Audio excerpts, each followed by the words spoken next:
ఇది వరకు నేను రెండో చదువుతున్నా ఇంతమంది జనంలో పక్క టీడీపీ వాస్తవం ఒకప్పుడు.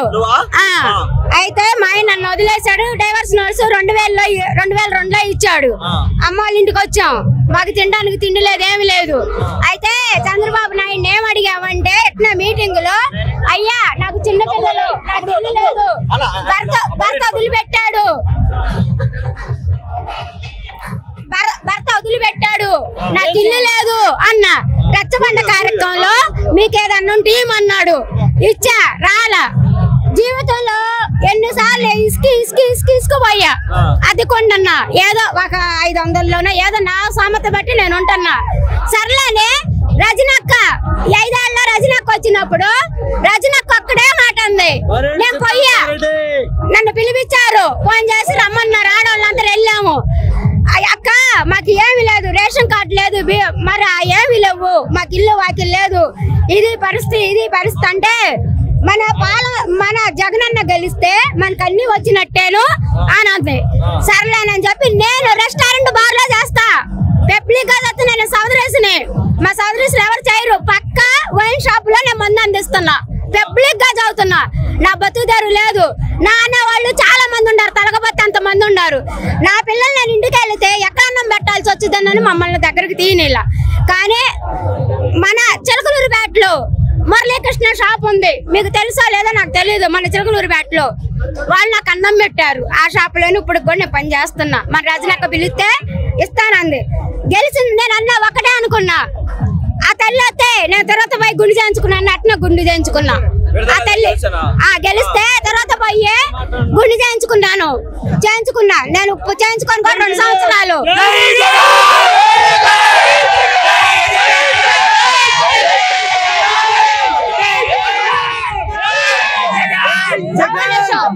అయితే నాకు మా ఆయన లేడు కాబట్టి ఒంటరి మహిళ. నాకు ఒంటరి మహిళ. నాకు తమ్ముడు ఒక్క మాట అండి. నాకు ఆ తల్లి గెలిచిన తర్వాత, మన జగనన్న గెలిచిన తర్వాత ఒంటరి మహిళ వచ్చింది, బీప్ కార్డు వచ్చింది, మా పుట్టింటాడు పొలం పెట్టాల్సింది, నాకు పాస్ బుక్ వచ్చింది. మా అబ్బాయి 55 అడుగుల నుంచి పడ్డాడు. నా కొడుకు చిన్న అబ్బాయి, చిన్న పిల్లలు, ఇక ఫోటోలు కూడా ఉండే, ఇందుట్లో ఉండే. 5 ఆపరేషన్లు అయినాయి. మా అబ్బాయి నన్న అబ్బాయి ఆర్ఎస్ రికార్డు పెట్టుకో, ఏంటో పొనిపోద్ది, మాకు రెక్కాడితే డొక్క నిండదు. అయితే 55 అడుగుల నుంచి పడ్డాడు మా అబ్బాయి. కానీ ఇది ఆర్ఎస్ రికార్డు పెట్టుకోమంటే అది పెట్టుకోలేమా. 3 రోజుల్లో వచ్చింది ఆర్ఎస్ రికార్డు, 3 రోజుల్లో వచ్చింది మా అబ్బాయికి, జగనన్నకి. కానీ మాకు జగనన్న చాలా సహాయం చేశాడు, చాలా సహాయం చేశాడు. మనకి చాలా సహాయం చేశాడు. ఇస్మాయిల్ అన్న ఏ దేశం ఎల్ఎల్బి చేస్తున్నాను, చదువుతున్నాను. సూపర్ గా ఉందన్న. అసలు ప్రజల వద్ద పాలన అంటారు కదా, నిజంగా ప్రజల వద్ద పాలన వస్తే ఎలా ఉండిద్దో స్పష్టంగా తీసుకొచ్చి ప్రతి ఇంటికి సంక్షేమ పథకాలు అందించి చేశాడు. కాబట్టి అంత ధైర్యంగా నీ ఇంట్లో మంచి జరిగితే నాకు ఓటేయండి అని చెప్పి వాళ్ళలాగా కుమ్మక్కలయ్యి ఏం చెప్పకుండా నీతి నిజాయితీగా ఇచ్చిన మాట మీద నిలబడి చేశాడు. కాబట్టి అంత గౌరవంగా మీ అందరికి వచ్చి మీ ఇంట్లో మంచి జరిగితేనే మాకు ఓటేయండి అని చెప్పేసి కాన్ఫిడెంట్ గా చెప్తున్నాం. 175కి 175 ఫిక్స్ అన్న. మేము చెప్తున్నాం కదా, మళ్ళీ గెలిచేది ప్రజల పాలనే. జై జగన్. 14లోనూ 3 కలిసే ఉన్నారు, 19లోనూ 3 కలిసే ఉన్నారు కన్నా.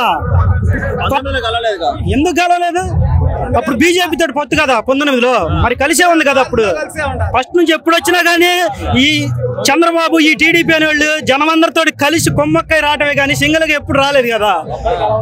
అసలు ఒక్క విషయం, ఒక మాట అనుకో, జగన్ అనంత పర్టికులర్ గా మీకు మంచి చేస్తాను, నేను చేశాను కాబట్టి అని అడుగుతున్నాడు. ఈయన ఏం చేశాడు? చంద్రబాబు నేను ఫలాంది చేశానని చెప్పి అడగమని ఓటు. ఆయన వచ్చిన 14 సంవత్సరాలు సీఎం, నేను 45 ఇయర్ ఇండస్ట్రీ అంటాడు కదా. 45 ఇండస్ట్రీలో ఏముంది చేశాడు అని వెనక చెప్తానికి కానీ ముందు చూపించడానికి కానీ, నేను ఫలాంది చేశాను మాకు రాండి మీకు ఓటేయండి అని చెప్పి అడిగే దమ్ముంటే రమ్మను.